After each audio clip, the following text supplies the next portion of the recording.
11th. Yesterday I spoke with a friend.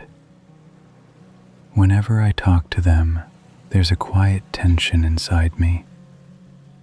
Not because of their tone of voice, but because their voice is being recorded. They constantly record sound in whatever space they're in. Not only phone calls, the room, the table, everyday life. As if every place they inhabit is also an archive. Something happened to them in the past. After that, sound stopped being just vibration. It became evidence. The moment I remember this, the conversation changes. My words grow heavier. My sentences file themselves down without effort. For a moment, it feels like I'm not speaking to the person in front of me, but to some unknown ear that will listen later.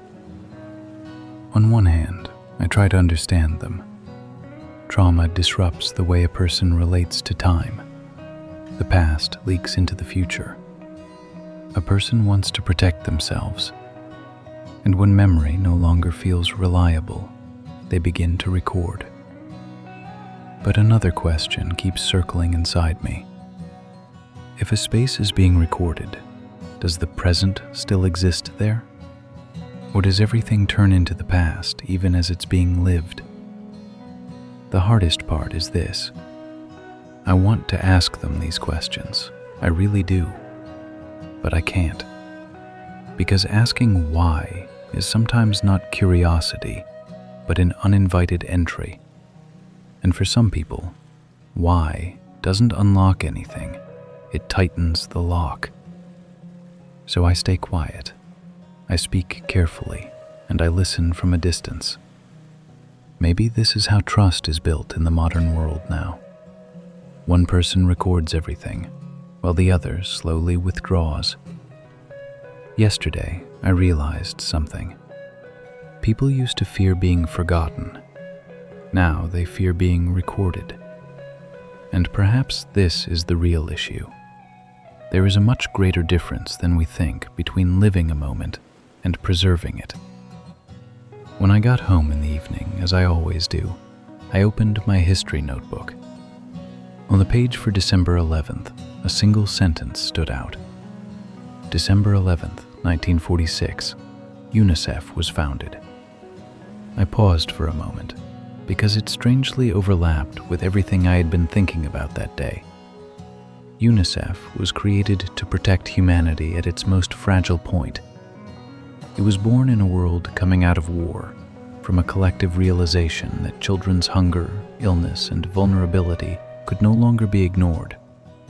In that sense, the institution itself emerged directly from trauma.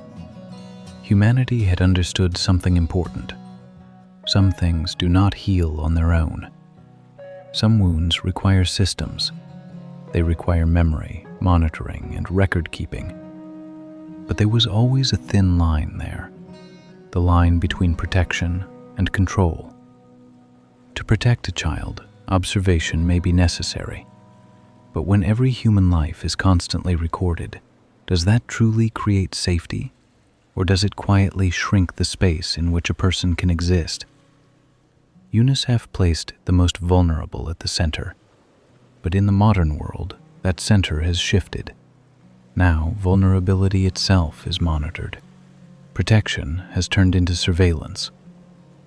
I thought again about the friend I spoke to earlier that day.